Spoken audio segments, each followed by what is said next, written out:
છોટાઉદેપુર જિલ્લાના બડોલીના યુવકનો નગ્ન વિડીયો બનાવી વાયરલ કરવાની ધમકી આપી ₹8,50,000 પડાવી લેનાર ઈસમની છોટાઉદેપુર સાયબર ક્રાઇમ દ્વારા ધરપકડ કરવામાં આવી। પ્રાપ્ત માહિતી અનુસાર છોટાઉદેપુર જિલ્લાના બોડેલીના એક ઈસમને આયુર્વેદિક નિદાન કરવાના બહાને બોલાવનાર ઠગ ત્રિપુટીએ ધાક ધમકી આપી આ યુવાનનો નગ્ન વિડીયો બનાવી લીધો હતો અને આ યુવાનને નગ્ન વિડીયો મોબાઈલમાં મોકલ્યો હતો અને આ ઈસમને વિડીયો વાયરલ કરવાની ધમકી આપી અવારનવાર નાણાંની માંગણી કરવામાં આવતી હતી અને કુલ આશરે ₹8,50,000 જેટલી રકમ તેની પાસેથી અત્યાર સુધીમાં પડાવી લે,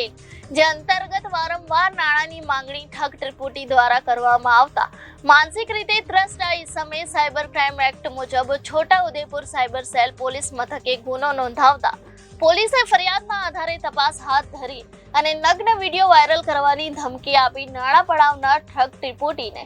એક પૈકી આરોપી રાજસિંહ ચિતોડિયાની ધરપકડ કરી હતી અને 2 સહ આરોપી પકડવાના બાકી હોવાનું પોલીસે જણાવ્યું હતું। પ્રાથમિક પૂછપરછ કરતા ₹8,50,000 જેટલી રકમ પડાવ્યાની કબૂલાત કરી હતી,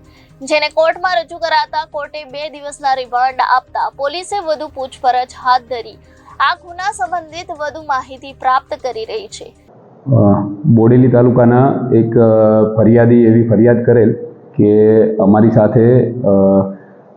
છેતરપિંડી કરી અને અમારી પાસેથી ₹8.5 લાખ ₹8,35,000 જેવી રકમ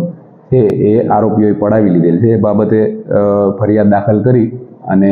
એમાં તપાસ કરતા આગળ એવું જાણવા મળેલ કે આ જે તે આરોપીઓએ એક કાવતરું ઘડી અને આ બોડેલીના વ્યક્તિ સાથે એનો નગ્ન વિડીયો ઉતારી અને ત્યારબાદ એની પાસેથી બળજબરીથી એને વિડીયો પોતાના ફોનમાં મોકલી આપી અને બળજબરીથી તેની સાથે ₹8.5 લાખ પડાવી લીધેલ છે